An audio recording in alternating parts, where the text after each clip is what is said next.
कुरान पाक में हाथ रख के कहती हूँ 5 तारीख को मुस्लिम लीग नून शेर को वोट दूंगी। मैं हलफ लेता हूँ 5 तारीख को मुस्लिम लीग नून शेर को वोट दूंगा। पैसा वठो वोट दियो। लाहौर जे हल्के NA 133 जे ज़मीनी चूंडनि में मुबैना वोट ख़रीद करण वारी वीडियो सोशल मीडिया ते वायरल। NA 133 जे इंतख़ाबी जंग हल्के मां निकिरी सोशल मीडिया ते अची वई। वीडियो में ॾिसी सघिजे थो त हिकु शख़्स हिक खां पोइ हिकु औरत ऐं मर्दनि खां क़ुरान ते हथ रखाए हलफ़ खणाए रहियो आहे त उहे 5 तारीख़ ते नून लीग शींहं खे वोट ॾींदा। ॿिन हज़ारनि में वोट ख़रीद करणु वोट खे इज़त ॾियणु आहे। लाहौर में वोट ख़रीद करण जी मुबैना वीडियो ते फवाद चौधरीअ जो सवाल। कारकुननि खे किताब में चयो त नून लीग माण्हुनि खे लालच ॾेई इलेक्शन विढ़ंदी आहे। वोटिंग मशीन आणण ते सभ खां वधीक घबराहट नून लीग ऐं पीपुल्स पार्टीअ खे थींदी आहे। अवाम वटि मानी पचाइण लाइ गैस नाहे, हुन खां रुॻो तक़रीरूं ॿुधो। नून लीग जी तर्जुमान मरियम औरंगज़ेब फवाद चौधरीअ जे बयान ते रद्द अमल में चयो त हुक्मरान कोरोना रिलीफ फंड जा 40 अरब रुपया खाई विया, 400 अरब रुपयनि जी खंड खाई विया। उन्हनि खां सवाल कयो त जवाबु ॾींदा आहिनि शहबाज शरीफ, नवाज शरीफ। सारी पाकिस्तान इमाम रुक जाए और बात सुने, जो राजा खुरम सुनाते गए वैसा ही होगा। लेकिन इमरान खान वज़ीर आज़म नहीं होगा, क्योंकि नो हुक्मरान ओनली अवाम। और इमरान खान आज इस्तीफा दे दे तो बेहतर। PTI जो जलसो। PTI में शरीकनि हिक शख़्स खे स्टेज ते चाढ़ियो, माइक संभालियो, पेशन गोई करे छॾी। हुन चयो त सभु कुझु ईअं थींदो जीअं राजा खुरम चयो, पर वज़ीर आज़म इमरान खान न हूंदो। इस्लामाबाद में वफ़ाक़ी वज़ीर असद उमर राजा खुरम खां पोइ जलसे जे ख़ात्मे ते हिकु शख़्स माइक ते चयो त इमरान खान अॼु इस्तीफ़ा ॾेई छॾे त बहितर आहे। नो इमरान ओनली अवाम।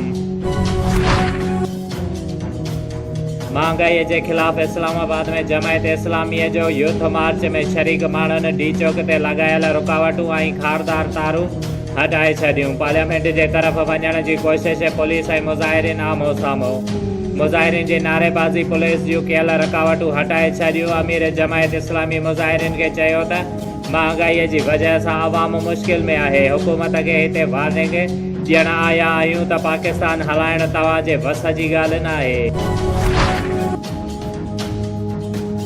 जाम साहब शहर लॻ सैयद मलूक शाह जो सालियानो मेलो पुॼाणीअ ते पहुतो। मेले में 2.5 मण वज़नी बोरियूं खणंदड़ पौरियतुनि में मुक़ाबला थिया, जंहिंमें गुलाम मुर्तज़ा शहर 1 किलोमीटर जो फ़ासिलो 2.5 मण जी बोरी खणी कामयाब थी। बोरी खणण जे मुक़ाबले में कामयाब थियलनि खे सेठ कंबर अली शहर दोदो बिरोही ऐं सेठ गुलाम नबी ज़रदारी तरफ़ां 2000 ऐं हार इनाम में मिलियो।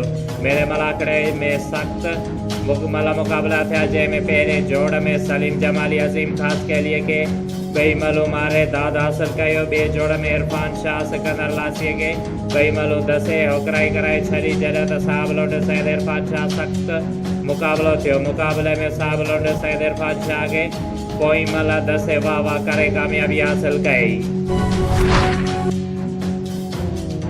मोरो में खावड़ी समाजी ताद पारा मोरो शहर के मसालन के हल लाइ गुलाम फरीद कलोड़ो, मोहम्मद इसाक कोराई, गुलाम शबीर सोलंगी, मौलवी पीर बख्श सोलंगी, मोहम्मद हुसैन आवाड़, मोहम्मद असलम हबस सदाम कलोड़ो ऐं ॿियनि जी अॻुवाणीअ में मोरो प्रेस क्लब वारो एहतिजाजी मुज़ाहिरो करे बुख हड़ताल कई वई, जिते उन्हनि मीडिया सां ॻाल्हाईंदे चयो त मोरो शहर मसइलनि जे भर चढ़ियल आहे। कामोराई शाही जी करप्शन उरूज ते आहे। शहर में अवाम खे सियासत जे भर चाढ़ियो वियो आहे।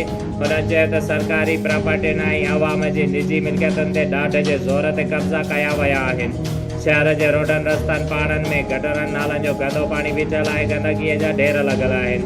म्यूनिसिपल कमेटीअ खे खाइण जो ज़रियो बणायो वियो आहे। मुख़्तियारकार ऑफिस में करप्शन उरूज ते को बि जाइज़ कमु रिश्वत खां सवाइ नथो कयो वञे। DC कमदार वारो किरदारु अदा करे रहियो आहे। शहर में हीरोइननि, चरसनि, भंग, अफ़ीम, शराब, जुआ जा अॾा सरेआम हली रहिया आहिनि। नौजवान नसुल तबाह थी रहियो आहे। पुलिस कुझु बि नथी करे। SSP ख़ामोश बणियल आहे, कुझु बि नथो करे। सिंध कॉलोनीअ में पब्लिक हेल्थ जे ठाहियल ड्रेज ते कब्ज़ो कयो वियो आहे। सरकारी अस्पतालुनि में मुकमल सिहत जूं सहूलियतूं ख़तमु कयूं वयूं आहिनि। ग़रीब मरीज़नि खे सिरिंज गोरीअ लाइ बि कान थी मिले। अस्पताल में ईंदड़ एमरजेंसीअ जा मरीज़ तड़पी साह ॾियनि था ऐं ज़बरदस्ती नवाब शाह अस्पताल रेफर कयो पियो वञे। किथे बि इंसाफ़ नज़र नथो अचे, जंहिं ते उन्हनि वसवारनि खां इंसाफ़ जी घुर कई। गुज़िरियल ॾींहुं मोरो भरिसां कोराई थाणे जी हद ॻोठ मिटियाणीअ में ज़मीनी तकरार तां खोखर बिरादरीअ जे ॿिनि धुरनि में थियल झेड़े में ज़ख़्मी थियल पीरसन नबी बख्श उर्फ नबन खोखर जी हालति नाज़ुक हुअण जे करे नवाब शाह खां कराची मुंतक़िल करे छॾियो आहे।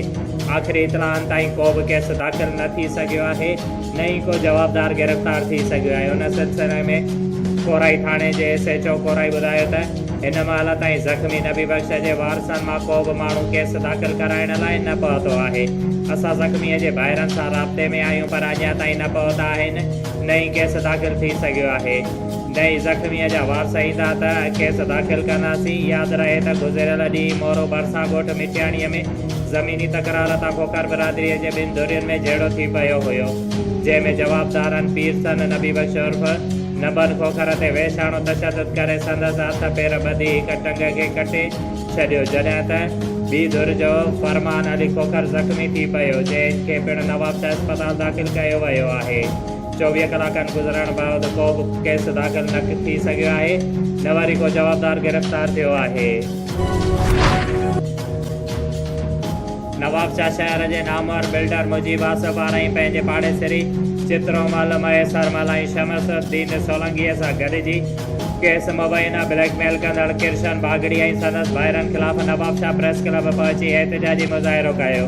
बाद में प्रेस कॉन्फ्रेंस खे ख़िताब कंदे चयो त कुझु साल अॻु चित्रोमल ऐं ॿियनि मूंखां 40 घंटा ज़मीन विकिरो कई, जेका नवाब शाह जी ताज कॉलोनीअ वारे इलाइक़े जे पुठियां गंदे पाणीअ जी डिस्पोज़ल लॻ वाक़िए आहे। पर उतां जे हिकु रहवासी जंहिंजी ज़ाती ज़मीन सिर्फ़ु 10 घंटा आहे, उहो बक़ाया मामू पारां रहाइशी स्कीमुनि में आयल 30 घंटा ज़मीन ते गैरक़ानूनी तौर कब्ज़ो करण लाइ मुख़्तलिफ़ तरीक़नि सां कूड़ी मीडिया ट्रायल करे सोशल मीडिया ते वाट वेंदड़नि खां रिकॉर्ड कराए मूंखे ज़हनी तौर टार्चर करे रहियो आहे। उन जे ख़िलाफ़ अदालत में कूड़ा केस दाख़िल कराया आहिनि, जंहिं ते हुन चयो त बिलाजवाज़ ब्लैकमेल कंदड़ पराई ज़मीन ते गैरक़ानूनी कब्ज़े कंदड़ किरशन बागड़ी ऐं संदसि भाइरनि ख़िलाफ़ क़दम खणी खेनि इंसाफ़ ऐं तहफ़ुज़ फ़राहम कयो वञे। जदीद गज़ल गो शाइर जावेद नवाज़ जावेद सिंधी ॿोलीअ जो तख़लीक़ी ऐं रोमानवी शाइर करार।